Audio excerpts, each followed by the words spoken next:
लोगों को आप लॉलीपॉप पकड़ाकर प्रोपेगेंडा करके लोगों को आप ये दिखाना चाहते हैं कि देश में सब कुछ ठीक है, ऑल इज वेल। कैसे हो सकता है?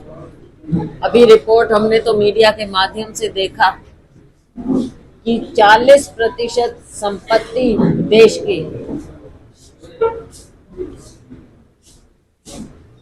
1% लोगों के हाथ में, यानी आधा आधा हिस्सा देश की संपत्ति का आपने 1% लोगों के नाम कर दिया। ये कैसी नीति है सरकार की? सरकार की नीतियों के कारण हुआ है। 10 साल से जो लोगों की आंख में धूल झोंकी है, ये उसके कारण हुआ है। आप सोचते हैं कि चुनाव आए, ध्यान बांटे, कभी मंदिर की बात करें, कभी कुछ और बात करें, केवल विपक्ष को कोसें और लोग वोट देते। आज हमारा युवा रोजगार मांग रहा है। आज हर गृहिणी महंगाई से निजात मांग रही है।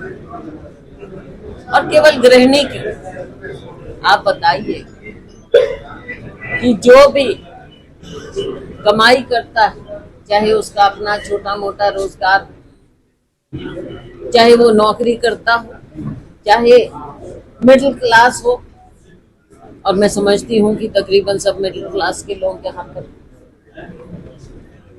आप मुझे बताइए कि महंगाई क्या आपको नहीं छू रही?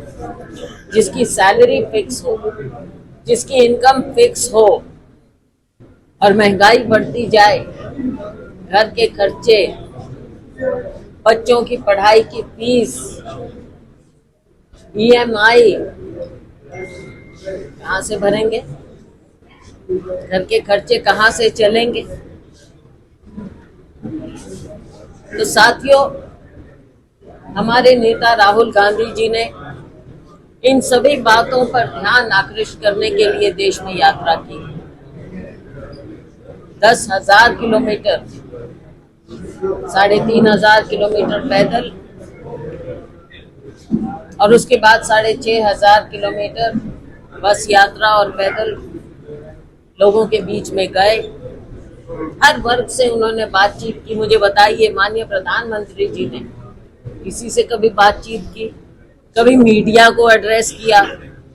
कभी किसी का सवाल उन्होंने सुना? जवाब देना तो समझते हैं उनको जवाब किसी को देना ही नहीं। तो साथियों, समय है। आज के दिन अगर हम हरियाणा की बात करें, हरियाणा में जो, मैं तो कहूंगी, ड्रामा रचा गया चुनाव से फौरन पहले, क्या जरूरत पड़ी कि आप मुख्यमंत्री बदलें? व्यवस्था तो नहीं बदली, चेहरा बदला।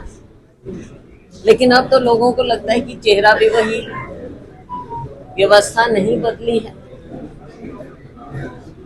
क्या हासिल किया है? हासिल कुछ नहीं किया, लेकिन लोगों में असलियत सामने आ गई है। भारतीय जनता पार्टी की कमजोरी सामने आ गई है।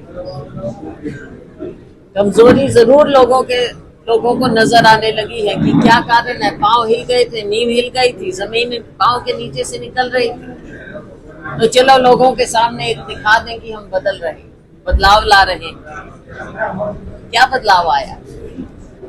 कोई बदलाव नहीं आया।